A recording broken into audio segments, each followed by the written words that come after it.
Hey foodies, it's Crystal. Welcome back to my Gadget kitchen. Today I'm going to be showing you how to make pressure cooker northern beans, and I'll be using my Ninja Foodi.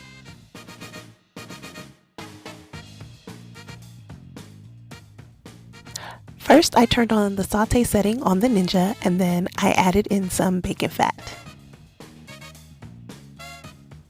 Next, I added in 1 diced bell pepper and 1 diced onion, and I sauteed those for a couple minutes.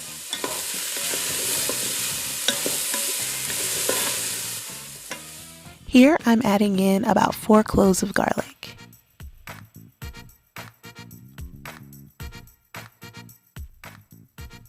And now I'm adding in 1.5 pounds of andouille sausage.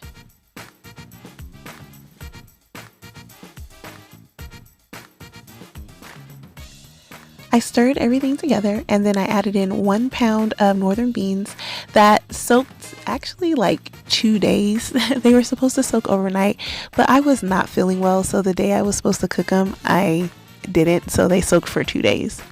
Now I'm seasoning everything with some granulated onion and granulated garlic, a little bit of complete seasoning, some thyme, and then finally I'm going to add in some creole seasoning.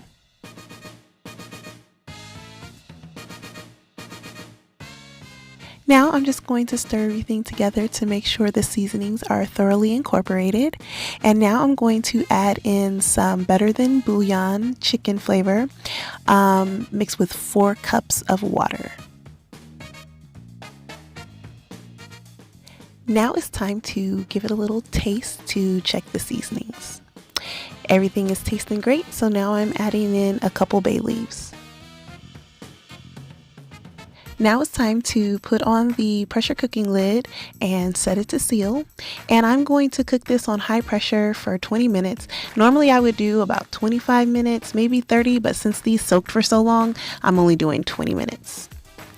Here's what it looks like when it's done cooking.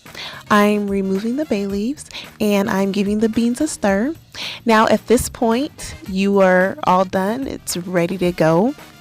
It's flavorful, it's delicious, and the beans are nice and tender. But I'm going to take it one step further.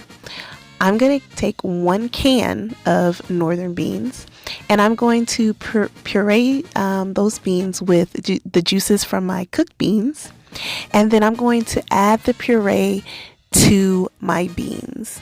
Now what this does is it gives the beans a more creamy consistency, and it also looks a little bit better too. This is, like I said, this is an optional step. You don't have to do it, but I promise you want to. So that's it. The only thing left to do is serve up these delicious beans with some steamy white rice and a nice thick slice of cornbread topped with some butter. So if you like this video, please give me a thumbs up. I greatly appreciate it. And go ahead and hit that red button if you're not yet subscribed. And as always, thanks so much for watching. And remember, get out of that drive-thru and get into the kitchen. Bye.